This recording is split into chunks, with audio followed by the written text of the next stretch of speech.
Mapagpalang araw mga kataba. Magluluto naman tayo ng ating kamansi. Itong kamansi na to, binabad ko to sa suka na may asin, no, para matanggal yung dagta niya, tsaka yung mga dumi-dumi niya. Ayan, malinis na yan. Tapos igigisa ko naman yan sa alamang. Tapos dito naman, nagtunaw na ako ng ating gata. Yun lang nakasashay to. At gumamit lang ako dito ng 29 grams. Pwede na kayong gumamit ng any klase ng panggata na gusto nyo. Tapos meron tayong bawang, sibuyas, konting pork, dried na hipon, dilis. No, yan yung mga ingredients natin. Tapos uunahin naman natin ang ating pork. Yan.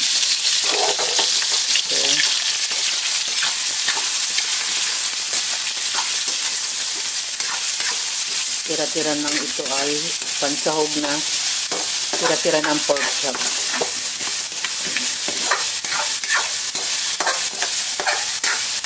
Pabayaan muna natin na maksay ng kaunti yung ating pork bago tayo mag-isa. Tatakpan natin. Nilagay ko na yung ating bawang sibuyas. Tapos pwede na tayo maglagay ng ating ibang ingredients. Paminta.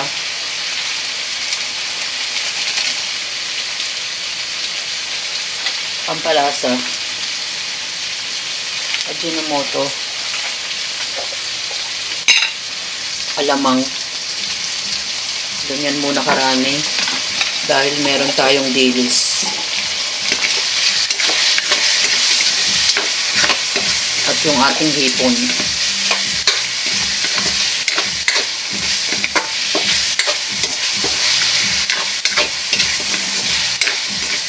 Pwede na natin ilagay ito. Kamansi.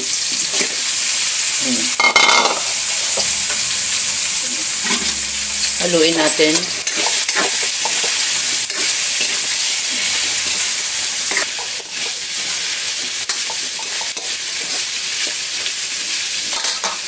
At itong ating dilis, sabay ko na rin.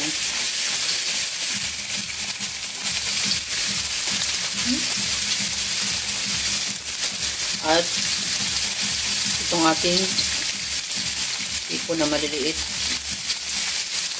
dried na hipon. Maglalagay ako ng konting tubig.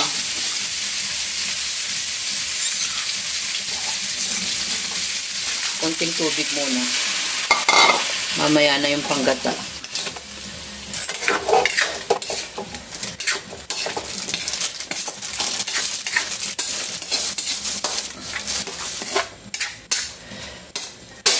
Takpan natin.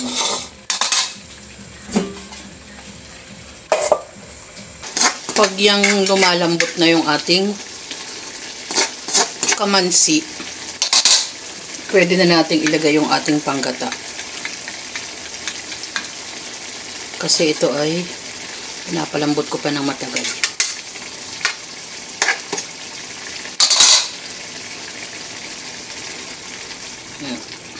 Meron din tong malunggay, hindi ko na mention. At ceiling green, lagay na rin natin.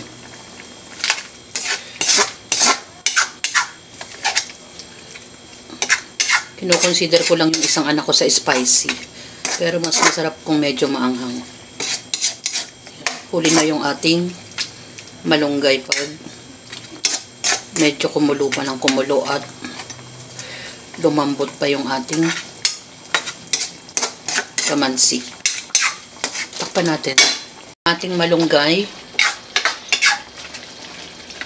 para medyo meron kulay yung ating kamansi.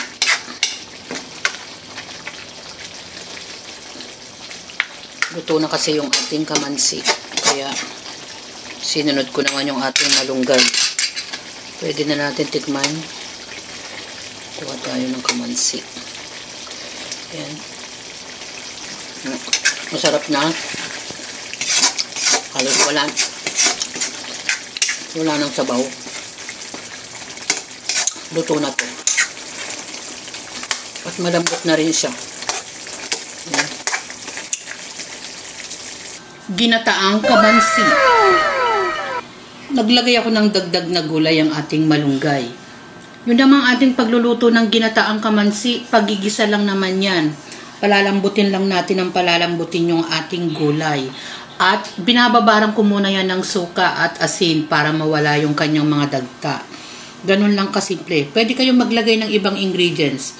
Naglagay ako dyan ng ating dilis at hibi o yung dried na hipon para mas malasa. Pinanggisa ko yung alamang mga kataba. Yan yung ating simpleng ginataang kamansi. Enjoy, kumain at maging masaya. Salamat sa panonood at bye! Ingat mga kataba!